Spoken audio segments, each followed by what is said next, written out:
So 187 years ago, in this very place, I'm here at the Texas Independence Hall, located at Washington-on-the-Brazos. 187 years ago this day, the founding fathers of Texas got together to write the Texas Declaration of Independence from Mexico. And it is an honor for me to be here to read it all. If some people come, it's a touristic place. If people come, I will ask them if they wanted to read chunks of the text. If not, I'm going to do it all by myself. So again, I'm so grateful, so joyful, so honored to do this here today on the 2nd of March, 2023, in celebration of the 187th anniversary of the Texas Declaration of Independence. Here it goes. The Texas Declaration of Independence, March the 2nd, 1836. The unanimous Declaration of Independence made by the delegates of the people of Texas in General Convention at the town of Washington, right here, on the 2nd day of March, the year 1836. When a government has ceased to protect the lives, liberty, and property of the people from whom its legitimate powers are derived, and for the advancement of whose happiness it was instituted, and so far from being a guarantee for the enjoyment of those inestimable and unalienable rights, becomes an instrument in the hands of evil rulers for their oppression. When the federal Republican Constitution of their country, which they have sworn to support, no longer has a substantial existence, and the whole nature of their government has been forcibly changed without their consent, from a restricted federative republic composed of sovereign states to a consolidated central military despotism in which every interest is disregarded but that of the army and the priesthood, both the eternal enemies of civil liberty, the ever-ready minions of power, and the usual instruments of tyrants. When long after the spirit of the Constitution has departed, moderation is at length so far lost by those in power that even the semblance of freedom is removed, and the forms themselves of the Constitution discontinued. And so far from their petitions and remonstrances being regarded, the agents who bear them are thrown into dungeons, and mercenary armies sent forth to force a new government upon them at the point of the bayonet. When, in consequence of such acts of malfeasance and abdication on the part of the government, anarchy prevails and civil society is dissolved into its original elements, in such a crisis, the first law of nature, the right of self-preservation, the inherent and unalienable rights of the people to appeal to its first principles and take their political affairs into their own hands in extreme cases, enjoins it as a right towards themselves and a sacred obligation to their posterity to abolish such government and create another in its stead, calculated to rescue them from impending dangers and to secure their future welfare and happiness. I'm very excited, very emotional, actually. This is why my reading is so crappy. I'm so sorry. Let's continue. Nations as well as individuals are amenable for their acts to the public opinion of mankind. A statement of a part of our grievances is therefore submitted to an impartial world in justification of the hazardous but unavoidable step now taken of severing our political connection with the Mexican people and assuming an independent attitude among the nations of the earth. The Mexican government, by its colonization laws, invited and induced the Anglo-American population of Texas to colonize its wilderness under the pledge faith of a written constitution that they should continue to enjoy that constitutional liberty and republican government to which they had been habituated in the land of their birth, the United States of America. In this expectation, they have been cruelly disappointed, inasmuch as the Mexican nation has acquiesced in the late changes made in the government by General Antonio Lopez de Santa Anna, who, having overturned the constitution of his country, now offers us the cruel alternative, either to abandon our homes, acquired by so many privations, or to submit to the most intolerable of all tyranny, the combined despotism of the sword and of the priesthood. It has sacrificed our welfare to the state of Coahuila, by which our interests have been continually depressed through a jealous and partial course of legislation, carried on at a far distant seat of government by a hostile majority, in an unknown tongue, and this too, notwithstanding we have petitioned in the humblest of terms for the establishment of a separate state government, and have, in accordance with the provisions of the National Constitution, presented to the General Congress a Republican Constitution which was, without just cause, contemptuously rejected. It incarcerated in a dungeon for a long time one of our citizens for no other cause but a zealous endeavor to procure the acceptance of our Constitution and the establishment of a state government.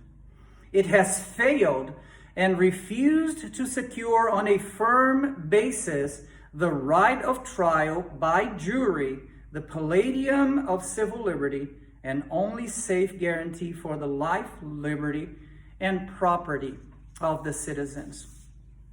It has failed to establish any public system of education, although possessed of almost boundless resources, the public domain, and although it is an axiom in political science that unless a people are educated and enlightened, it is idle to expect the continuance of civil liberty and the capacity for self-government. It has suffered the military commandants stationed among us to exercise arbitrary acts of oppression and tyranny, thus trampling upon the most sacred rights of the citizens and rendering the military superior to the civil power. It has dissolved by force of arms the State Congress of Coahuila and Texas, and obliged our representatives to fly for their lives from the seat of government, thus depriving us of the fundamental political right of representation.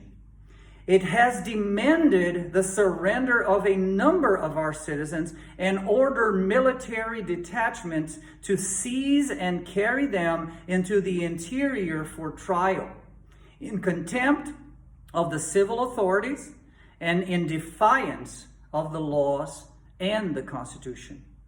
It has made piratical attacks upon our commerce by commissioning foreign desperados and authorizing them to seize our vessels and convey the property of our citizens to far distant ports of confiscations or for confiscation. It denies us the right of worshiping the Almighty God according to the dictates of our own conscience by the support of a national religion calculated to promote the temporal interest of its human functionaries rather than the glory of the true and living God. It has demanded us to deliver up our arms, which are essential to our defense, the rightful property of free men and formidable only to tyrannical governments. It has invaded our country both by sea and by land with intent to lay waste of our territory and drive us from our homes, and has now a large mercenary arm advancing to carry on against us a war of extermination. It has, through its emissaries, incited the merciless savage with the tomahawk and scalping knife to massacre the inhabitants of our defenseless frontiers. It has been, during the whole time of our connection with it, the contemptible sport and victim of successive military revolutions, and has continually exhibited every characteristic of a weak, corrupt, and tyrannical government. These and other grievances were patiently borne by the people of Texas until they reached that point at which forbearance ceases to be a virtue. We then took up arms in defense of the national constitution. We appealed to our Mexican brethren for assistance. Our appeal has been made in vain. Though months have elapsed, no sympathetic response has yet been heard from the interior. We are therefore forced to melancholic conclusion that the Mexican people have acquiesced in the destruction of their liberty and the substitution, therefore, of a military government, that they are unfit to be free and incapable of self-government. The necessity of self-preservation, therefore, now decrees our eternal political separation. We, therefore, the delegates with plenary powers of the people of Texas, in solemn convention assembled in this place, appealing to a candid world for the necessities of our condition, do hereby resolve and declare that our political connection with the Mexican nation has forever ended, and that the people of Texas do now constitute a free, sovereign, and independent republic, and are fully invested with all the rights and attributes which properly belong to independent nations. And conscious of the rectitude of our intentions, we fearlessly and confidently commit the issue to the decision of the supreme arbiter of the destinies of nations.